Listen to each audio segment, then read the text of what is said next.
সারাটা জীবন আপনি শুধু অন্যকে ভালো রাখার জন্য নিয়োজিত রাখলেন। আপনার সারাটা জীবনই কেটে গেল অন্যের কথা চিন্তা করে, অন্যকে ভালোবেসে। কিন্তু আজ যখন আপনাকে ভালো রাখার সময় এলো, তখন আপনি দেখতে পেলেন আপনার পাশে কেউই নেই। আপনি ভীষণ একা, বড় অসহায়। তাই অন্যকে ছাড়াও আগে নিজেকে ভালোবাসতে শিখুন, নিজেকে ভালো রাখতে শিখুন। তাহলে সবাইকে ভালো রাখতে পারবেন। এই জগৎ সংসারে নিজে ভালো থাকাটা অত্যন্ত প্রয়োজন। কারণ অনেক জন্ম তপস্যা করে পাওয়া এই দুর্লভ মানব জন্মকে অবহেলায় হারিয়ে ফেলাটা মূর্খামি। এই কলিযুগে সবকিছুরই অভাব বড্ড বেশি। সদিচ্ছার অভাব, ধৈর্যের অভাব, সময়েরও বড় অভাব।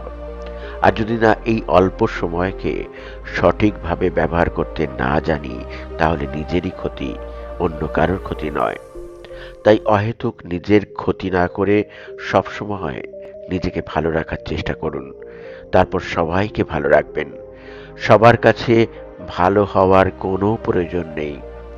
কারণ শ্রী মা বলেছেন যে এক জীবনে সবার কাছে কখনো ভালো হওয়া যায় না। হাজার চেষ্টা করলেও আপনি কখনো কোনোদিনও সব মানুষের কাছে ভালো হতে পারবেন না। কারণ আপনি যত ভালো কাজই করুন না কেন, আপনাকে বিচার করবে আপনার অনিচ্ছাকৃত কোনো একটি ভুল কাজের দ্বারা। ওই একটি ভুল কাজের জন্য আপনার সমালোচনা শুরু হবে, এমনকি আপনার সম্মানহানিও করা হতে পারে। এবং আপনাকে যত রকমভাবে পারা যায় তত রকমভাবে কষ্ট দেওয়া হবে। তাই সব সময় আগে নিজের কথা ভাবুন, নিজেকে ভালোবাসুন এবং নিজেকে ভালো রাখুন। এখন প্রশ্ন হলো, নিজেকে নিয়ে কি ভাববো আর নিজেকে ভালোই বা রাখবো কি করে?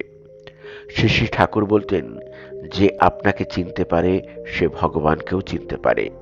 কিন্তু আমরা ভাবি আমরা তো নিজেদের চিনি, জানি। ঠাকুর বললেন, না, আমরা কিছুই নিজেদের চিনি না, জানি না। আগে নিজেকে চিনতে হবে, জানতে হবে আমি কে, আমি কেন। তাহলে ঈশ্বরকেও চিনতে পারবে, জানতে পারবে, তার দর্শন পাবে। তবে এই বোধ একদিনে আসে না। ধীরে ধীরে নির্জনে ধ্যানের মাধ্যমে মনে এই বোধকে জাগ্রত করে তুলতে হয়। তত্ত্ব তমাসি, অর্থাৎ তুমি সেই। অহং ব্রহ্মামি, আমি ব্রহ্ম, আবার আমি আত্মা। আমি সেই পরম ব্রহ্ম। নিজের অন্তর থেকে বারংবার এই কথাগুলি বলতে থাকুন ও ভাবতে থাকুন। আপনি সেই পরম ব্রহ্ম। আপনার সাথে সব সময় তিনি আছেন। তিনি আর আপনি এক। এই বোধ একবার আপনার মধ্যে জাগিয়ে তুলতে পারলে আপনার হৃদয়ের সবটুকু ভালোবাসা সবার দিক থেকে তুলে নিয়ে আপনি পরম সত্য, পরম মিত্র ঈশ্বরের চরণে নিবেদন করতে পারছেন। যে হৃদয় ঈশ্বরের ভালোবাসায় পূর্ণ, তিনি কখনো একা নন। যখন তিনি আপনার সাথে আছেন, তখন আপনার ভালো থাকাটা কেউ আটকাতে পারবে না। তাই নিজের মনকে ভালো রাখতে অন্য কোনো মানুষ নয়, ঈশ্বরের শরণাপন্ন হন।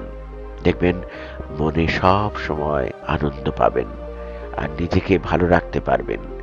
পাশাপাশি সকলকেও ভালো রাখতে পারবেন এবং ভগবত প্রেমে নিজেকে নিয়োজিত করতে পারবেন। তো বন্ধুরা, আজকের মতো এখানেই শেষ করলাম। আবার দেখা হবে পরবর্তী ভিডিওতে। ততক্ষণ সবাই ভালো থাকবেন, সুস্থ থাকবেন।